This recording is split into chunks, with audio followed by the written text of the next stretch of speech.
क्या इंडिया एक कंट्री है, एक नेशन है या एक स्टेट है? काफी सारे लोग इन तीनों टर्म्स को इंटरचेंजेबली यूज करते हैं। वो ये समझते हैं कि स्टेट, नेशन और कंट्री एक ही होता है, लेकिन इन तीनों के बीच में बहुत ज्यादा डिफरेंस है। आइए समझते हैं इस लेक्चर के अंदर कि क्या डिफरेंस है स्टेट, नेशन और कंट्री के बीच में। जब मैं स्टेट की बात करता हूं, स्टेट एक पॉलिटिकल टर्म है। यहां पे स्टेट का मतलब आप पंजाब, हरियाणा, उत्तर प्रदेश मत समझना। पॉलिटिकल साइंस की भाषा के अंदर मैं कहूं तो स्टेट के 4 एलिमेंट्स होते हैं। मतलब 4 एलिमेंट्स का होना जरूरी होता है एक स्टेट के लिए, जिसमें पहला टेरिटरी, दूसरा पॉपुलेशन, तीसरा गवर्नमेंट और चौथा सोवरेनिटी आता है। सबसे पहले तो आपके पास टेरिटरी होनी चाहिए। टेरिटरी मतलब एक जमीन का टुकड़ा होना चाहिए, एक जमीन होनी चाहिए। जैसे इंडिया की अगर मैं बात करूं तो इंडिया के पास एक जमीन है ना, क्योंकि कश्मीर से लेकर कन्याकुमारी तक हमारे पास एक टेरिटरी है, एक जमीन का टुकड़ा है, हमारे पास लैंड है। दूसरा एलिमेंट जो इंपॉर्टेंट एलिमेंट है स्टेट के अंदर वो है पॉपुलेशन। मतलब सबसे पहले आपके पास टेरिटरी, एक जगह होनी चाहिए और उस जगह के ऊपर कुछ लोग होने चाहिए, लोग जो वहां पे रह रहे हैं।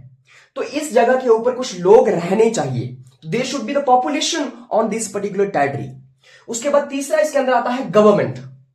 सबसे पहले आपके पास जगह है, उस जगह के ऊपर लोग रहते हैं और उस जगह के ऊपर जो लोग रहते हैं वहां पे एक गवर्नमेंट भी है, जो गवर्नमेंट पूरी की पूरी उस जगह को एडमिनिस्टर करती है, उन लोगों को चलाने का काम करती है, उन लोगों को जो है वो गवर्न करने का काम करती है। तो आपके पास एक गवर्नमेंट भी होनी चाहिए, चाहे जिस प्रकार की गवर्नमेंट हो, डेमोक्रेटिक हो, सोशलिस्ट हो, कम्युनिस्ट हो, अरिस्टोक्रेसी हो, जो भी प्रकार की गवर्नमेंट हो, लेकिन गवर्नमेंट वहां पे होनी चाहिए।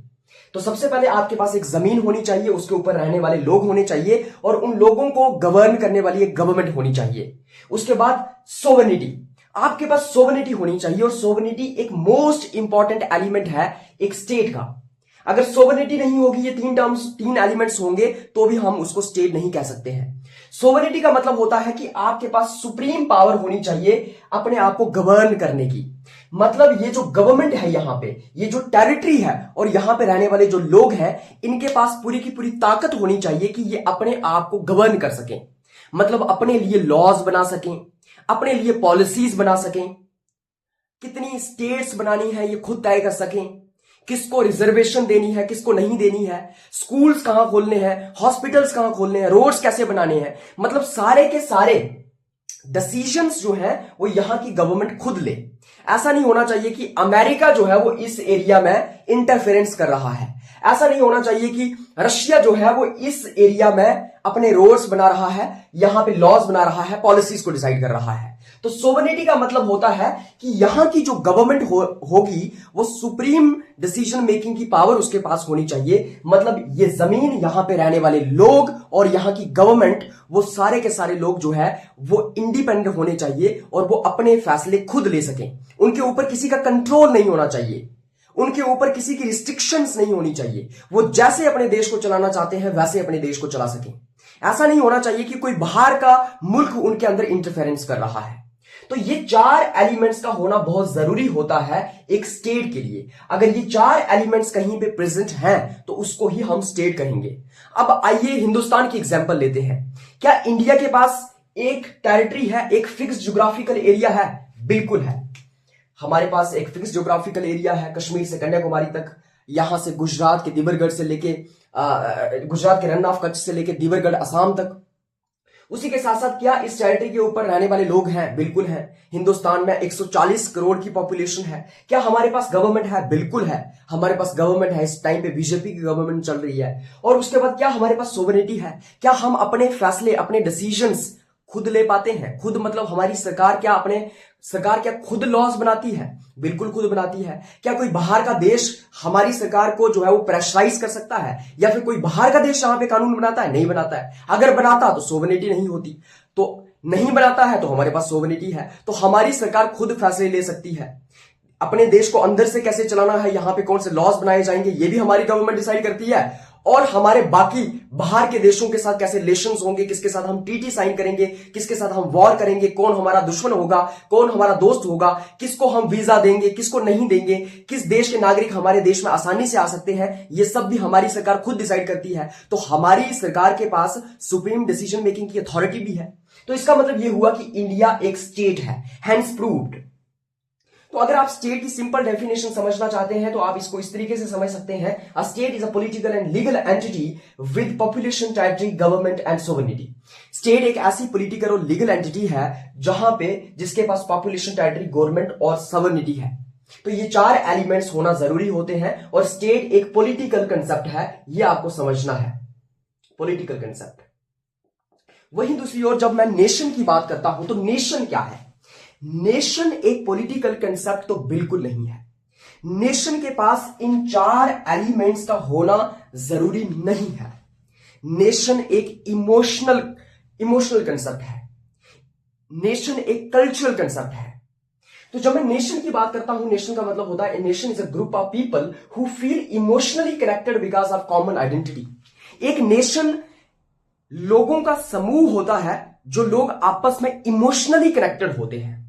जब लोगों के ग्रुप मतलब लोगों का एक ऐसा ग्रुप जिनके बीच में भाईचारा है, फीलिंग ऑफ वननेस है, आपस में लगाव है, आपस में प्रेम है, भाईचारा है, उसको हम नेशन कहते हैं। तो नेशन मान लो एक लोगों का एक ऐसा ग्रुप जो लोग आपस में जुड़े हुए हैं, इमोशनली कनेक्टेड है, लोगों के बीच में भाईचारा है, फीलिंग ऑफ वननेस है, फीलिंग ऑफ वननेस है। तो लोगों के बीच में जब भाईचारा होता है, लोग आपस में इमोशनली कनेक्टेड होते हैं, लोगों के बीच में जब एक वननेस की फीलिंग होती है, एकता की फीलिंग होती है, उसी को हम नेशन कहते हैं। अब ये एकता की फीलिंग कैसे आती है और लोग आपस में क्यों जुड़े होते हैं, इसका आधार क्या होता है? मैं कह रहा हूं कि अगर हिंदुस्तान के सारे लोग, अगर क्योंकि इंडिया तो स्टेट है ही एक, अगर इंडिया के सारे लोग आपस में जुड़े हों, आपस में उनका भाईचारा हो, तो मैं कहूंगा कि इंडिया एक नेशन है। क्या हिंदुस्तान के सारे लोग आपस में जुड़े हुए हैं? अगर जुड़े हुए हैं तो किस आधार के ऊपर जुड़े हुए हैं, यह सवाल मैं आपसे पूछता हूं। आप मुझे बताइए, क्या इंडिया नेशन है या नहीं है? तो लोगों का आधार क्या होगा? लोग आपस में जुड़े होंगे तो उस जुड़ने का आधार क्या होगा? कौन सी ऐसी चीज होगी जो लोगों को आपस में जोड़ती है, लोगों को इमोशनली कनेक्ट करती है? तो हो सकता है कि उनका एक जैसा कल्चर हो सकता है उनका कॉमन कल्चर हो, एक जैसा कल्चर हो, और क्योंकि उनका एक जैसा कल्चर है तो वो आपस में जुड़े हुए हैं।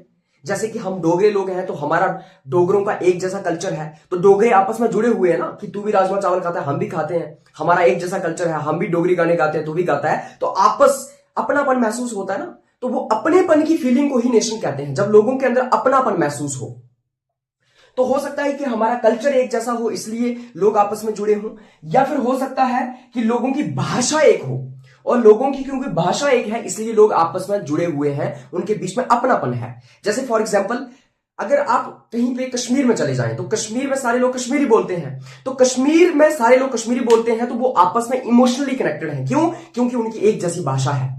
तो अगर अमेरिका में कोई कश्मीरी चला जाए और उसको कोई दूसरा कश्मीरी कश्मीरी बोलता हुआ दिख जाए, तो उसके अंदर एक अलग ही प्रेम, एक अलग ही भाईचारा उसके लिए आता है कि ये तो अपना है यार।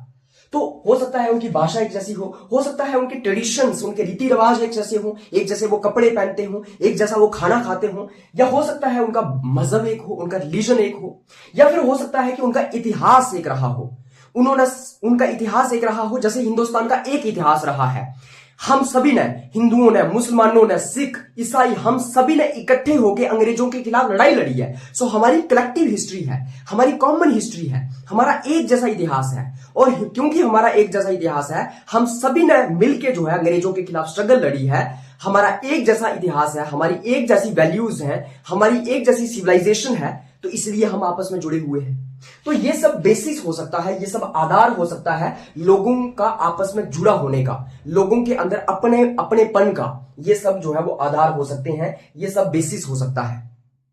तो अगर इंडिया के अंदर सभी के सभी लोग आपस में जुड़े हुए हैं किसी ना किसी आधार पे, चाहे भाषा हो, मजहब हो, रिलीजन हो, ट्रेडिशन हो, या फिर कलेक्टिव हिस्ट्री हो, अगर हिंदुस्तान के लोग आपस में जुड़े हुए हैं, चाहे कोई सिंबल्स हो, चाहे राष्ट्रगान के बेसिस के ऊपर ही आपस में जुड़े हों, चाहे वो तिरंगे झंडे के बेसिस के ऊपर ही आपस में जुड़े हुए हों, अगर वो आपस में जुड़े हुए हैं, उनके बीच में भाईचारा है, अपनापन है, तो मतलब हिंदुस्तान एक नेशन है।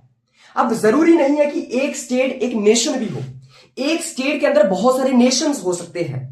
जैसे कि मैं ये कह सकता हूं कि इंडिया के अंदर अलग अलग नेशन है, जैसे कश्मीर एक अलग नेशन हो सकता है, जम्मू का डुग्गर प्रदेश एक अलग नेशन हो सकता है, बंगाली नेशन अलग हो सकता है, तमिल नेशन अलग हो सकता है। क्यों? क्योंकि ये अलग अलग ग्रुप्स जो हैं वो आपस में जुड़े हुए हैं, और अब पूरा देश आपस में नहीं जुड़ा हुआ है किसी आधार के ऊपर। या हो सकता है पूरा देश आपस में जुड़ा भी हो किसी ना किसी आधार पे। आप मुझे बताइए अगर जुड़ा हुआ है तो किस आधार पे जुड़ा हुआ है। और ऐसा भी हो सकता है कि दो स्टेट्स एक नेशन हो, जैसे फॉर एग्जांपल साउथ कोरिया और नॉर्थ कोरिया, ये दो स्टेट्स हैं। साउथ कोरिया के पास भी 4 एलिमेंट्स हैं, मतलब वो अलग स्टेट है। नॉर्थ कोरिया के पास भी ये 4 एलिमेंट्स हैं, मतलब वो अलग स्टेट है। लेकिन ये दोनों स्टेट एक ही नेशन है, क्योंकि इन सभी लोगों का एक जैसा कल्चर है, कोरियन कल्चर। समझ आ गई बात? तो a nation is a group of people United by common culture, history, language और आइडेंटिटी। नेशन जो है वो लोगों का एक ग्रुप होता है जो कॉमन कल्चर के साथ या हिस्ट्री या भाषा के आधार पे आपस में जुड़े होते हैं, आपस में कैरेक्टर महसूस करते हैं, उनके अंदर अपनापन, भाईचारा होता है। तो ये एक कल्चरल और इमोशनल कंसेप्ट है। It has nothing to do with political और लीगल कंसेप्ट या फिर पॉलिटिकल और लीगल डोमेन। इसको उसके साथ कुछ लेना देना नहीं है। जरूरी नहीं है कि एक स्टेट एक नेशन हो, एक स्टेट के अंदर बहुत सारे नेशंस भी हो सकते हैं और बहुत सारी स्टेट्स को मिला के एक नेशन भी बन सकता है। जैसे कि मैंने आपको क्या बताया, मैंने आपको बताया साउथ कोरिया और north Korea 2 different states but 1 nation. And there might be possibility that India is a one state, but it might have the different nations, multiple nations. उसके बाद आइए समझते हैं कंट्री क्या होती है। देखो, कंट्री एक सिंपली ज्योग्राफिकल कंसेप्ट है। कंट्री का मतलब होता है एक ऐसी जमीन, एक ऐसा ज्योग्राफिकल एरिया जहां पे लोग रहते हैं और जिसको अपनी मातृभूमि मानते हैं। और country simply refers to a geographical area recognised by people. Country does not focus on sovereignty and it does not focus on cultural identity. Country बिना सोवरेनिटी के भी हो सकती है। कंट्री जो है वो सोवरेनिटी के ऊपर फोकस नहीं करती है और ना ही कल्चरल आइडेंटिटी के ऊपर फोकस करती है। मतलब एक जमीन है और जहां पे लोग रहते हैं और उस जमीन को वो अपनी मातृभूमि मानते हैं, दैट्स इट। जरूरी नहीं है कि वहां पे सोवरेनिटी है या नहीं है, जरूरी नहीं है कि वहां पे जो है वो कल्चरल कॉपरेशन या फिर लोग आपस में जुड़े हुए हैं या नहीं जुड़े हुए हैं। सिंपली एक लैंड या फिर एक ज्योग्राफिकल एरिया जहां पे लोग रहते हैं और अपना होमलैंड उसको मानते हैं, उसी को हम कंट्री कहते हैं। जैसे फॉर एग्जांपल अगर मैं कहूं आई लव माई कंट्री, तो मैं एक जमीन की बात कर रहा हूं। फॉर एग्जांपल अगर मैं कहूं आई लव माई कंट्री और I love my country that is India, तो इंडिया मतलब मैं एक जमीन की बात कर रहा हूं। मैं कश्मीर से लेकर कन्याकुमारी तक इस ज्योग्राफिकल एक्सटेंट की बात कर रहा हूं। समझ आई बात? तो कंट्री मीन्स अ ज्योग्राफिकल एरिया और होमलैंड वे पीपल लिव। तो यहां पे बेसिकली ये एक ऐसा ज्योग्राफिकल एरिया होता है, एक ऐसा होमलैंड होता है जहां पे लोग रहते हैं। जरूरी नहीं है कि कंट्री एक स्टेट हो, जरूरी नहीं है कि कंट्री एक नेशन हो। तो कंट्री एक सिंपली ज्योग्राफिकल टर्म है। जैसे अगर मैं हिंदुस्तान की बात करूं, 1947 तक जब अंग्रेज हमारे ऊपर राज कर रहे थे, तो क्या हिंदुस्तान एक स्टेट था? बिल्कुल नहीं था, क्योंकि स्टेट के 4 एलिमेंट्स होते हैं, टेरिटरी, पॉपुलेशन, गवर्नमेंट और सोवरेनिटी। क्या 1947 के पहले हिंदुस्तान के पास ये 4 एलिमेंट्स थे? हमारे पास टेरिटरी थी, वहां पे रहने वाले लोग थे, हमारे यहां गवर्नमेंट भी थी, चाहे अंग्रेजों की ही थी, लेकिन हमारे पास सोवरेनिटी नहीं थी, क्योंकि हम अपने फैसले खुद नहीं लेते थे, अंग्रेज हमारे फैसले लेते थे। क्या उस टाइम पे हम नेशन थे? जरूरी नहीं है। हो सकता है लोग अलग अलग हिस्सों में बटे हों, लोगों के बीच में भाईचारा ना हो, लेकिन क्या हम उस वक्त कंट्री थे? बिल्कुल थे, क्योंकि कंट्री तो हम उस वक्त भी थे जब अंग्रेज हमें रूल कर रहे थे। उस वक्त हम नेशन नहीं थे, हम उस वक्त स्टेट नहीं थे, लेकिन हम उस वक्त कंट्री थे, क्योंकि हमारी एक जमीन थी और उस जमीन को लोग अपनी मातृभूमि, अपनी होमलैंड मानते थे। तो ये डिफरेंस होता है कंट्री, नेशन और स्टेट के बीच में। आई होप आपको समझ आ गया होगा। Thank you.